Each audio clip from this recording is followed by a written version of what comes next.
My name is Greg Manninger. I'm a field sprayer technician. Today we're going to be going over winterizing a John Deere sprayer with the ExactApply system on it. So the first thing you want to do is make sure that your system's empty.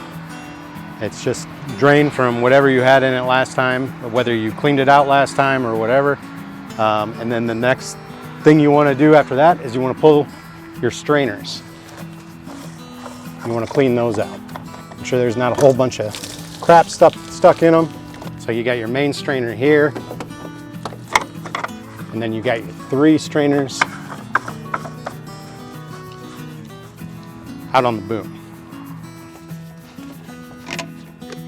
That one there, and make sure you get them all tightened back up when you're done checking them, because you will be pressurizing the system again. Then you got your big strainers in there. You'll want to spray those out, scrape them out with good thing that works is a toilet brush. It does a very good job of cleaning those out.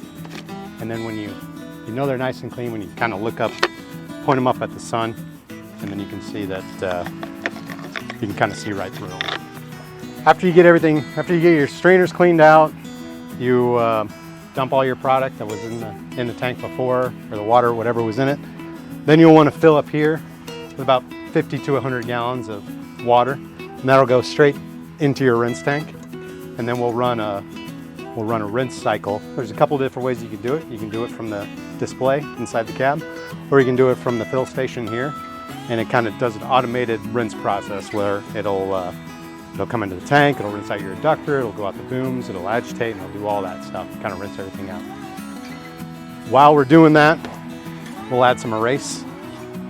This is our tank neutralizer.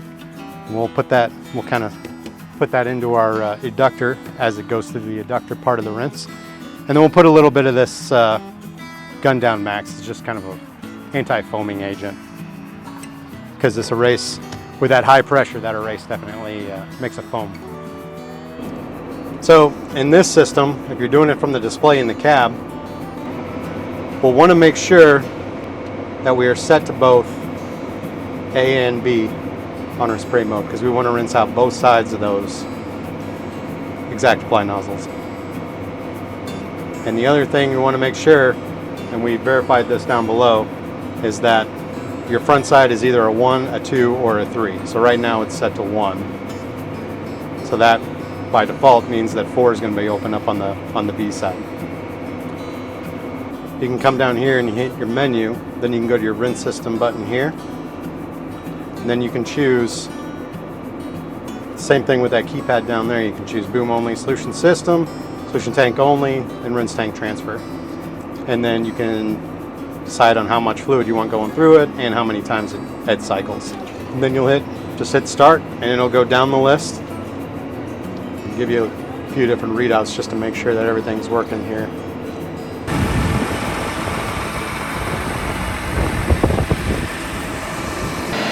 And when it gets to our eductor, we'll open this valve right here, and that'll let water in through the side. Here's where we'll dump our erase in the mixture. We'll put some of our anti-foaming agent in.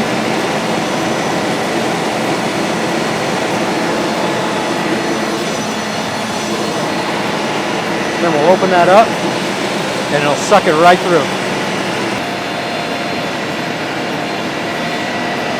Now you can hear the agitation of the tank rinse going. As you can see, the water's draining out of the rinse tank right now as it's pulling it in and washing it all out. So the other thing you can do here during the rinse process, especially with an ExactApply system, is you can make sure that all your nozzles are spraying, nothing's dripping out, they look clean. Most guys are familiar with this system here, where you can hit the eyeball and it'll spray out one section at a time.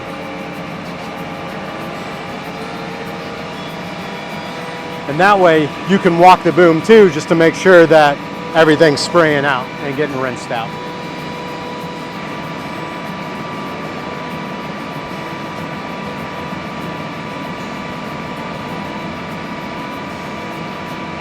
Okay, just to double check that we are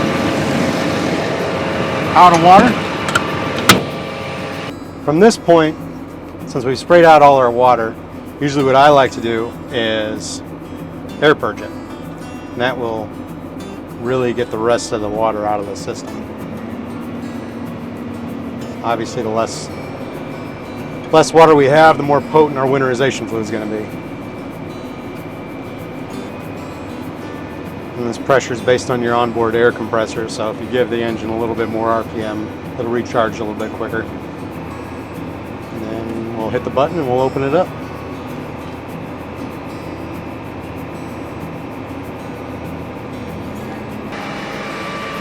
After you're done rinsing your system and air purging, it's always good practice.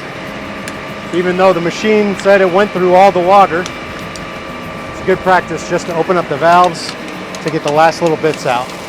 There'll be stuff stuck in hoses, stuck in valves. Usually not a lot. But when you come to the side fill here, you'll want to open up your sump there again to make sure it gets all of it out. All right, well, I'll go put some antifreeze in it. All right, so as far as filling the antifreeze, we use our 55-gallon drums here, and we've got a transfer pump that we just have a drop in. Sits right inside of there. Use our coupler, push it right in.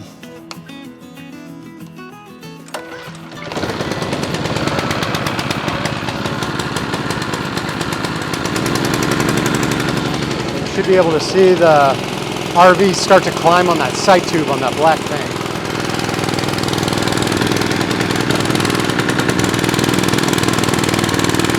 All right, so now that we've got our antifreeze loaded into our rinse tank, we'll go back to our menu. We'll go to our rinse system, and we'll just do a solution tank only. And this will bring it down, not only transfer it to the solution tank, but go through all the valves and all the plumbing for the rinse system. Now we'll go down below and we'll run the RV through the adductor. All right, so now that we've rinsed the solution tank and transferred everything, we'll go ahead and we will run the RV through the adductor. We'll open our valve, let the RV come down, make sure everything turns pink.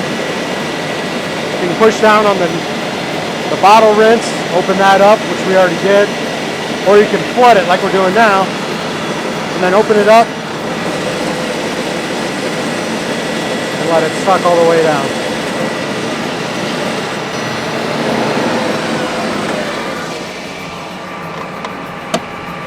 And that's it. Now we spray out the boom. So here we'll run our eyeball test here, which will spray out each individual nozzle or each section, and we can watch as the antifreeze comes out, make sure that it's actually making it through the entire system.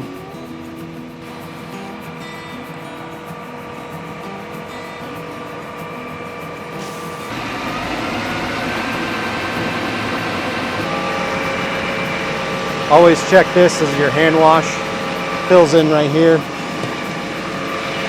Some guys use it, some guys don't. It's good just to put a little bit of antifreeze in there and run it through there so nothing, if there was any water in there, you can displace it with antifreeze. Step 1, drain the solution system. Open your front fill if you have it, open your side fill, let everything out, make sure the sumps open up so everything drains out of the tank. If you've got enough in there where spraying out is more beneficial, you can spray it out the tank too. After that, drain your strainers, and then remove your strainers and then clean them, and then plug them back in. Then after that, step 3 would be to fill the system fill the rinse system with water, anywhere 50 to 100 gallons, depending on how meticulous you want to be. During the rinse, you run the rinse cycle. During the rinse cycle is where you want to add your erase and your anti-foam into the adductor, and then you'll let the rinse system. You can either do it automated or you can do it manually and let it go through the system and spray out the booms. When all the water's gone, you can look in the tank, make sure that the thing's empty. After it's empty, you can push air through the booms to get the last remnants of water out of the system. And then after that, you'll get your RV antifreeze, you'll put it in through your rinse system, You'll put it back in just like you did with the water from the earlier step. And then you'll run an automated rinse system with the RV, and it'll bring it down into the main solution system. It'll rinse it, get it through all those valves, and then it'll spray it out the booms. And when it's spraying out the booms, you'll want to make sure that your ExactApply is on both A and B nozzles, so they're both open, spraying out. Also, you want to make sure that either nozzle 1, 2, or 3 is in the forward position, so that way it's opening up the right passages inside that ExactApply nozzle. And after that, it is recommended to air purge it one more time so there's not full antifreeze in the booms inside those nozzles. Because worst case scenario, if it's sitting outside, wind's blowing negative 50 degrees like it has the past 3 years, that RV antifreeze or that winterization fluid can still turn to slush and sometimes cause issues. So as long as you're pushing air through it and get some of it out and relieve the pressure inside of there, it should be good to go. Thanks for watching. If you have any questions or if you'd like us to come out and take care of any of your winterization projects, you can give us a call at any of your local Platte Valley dealerships. Thanks.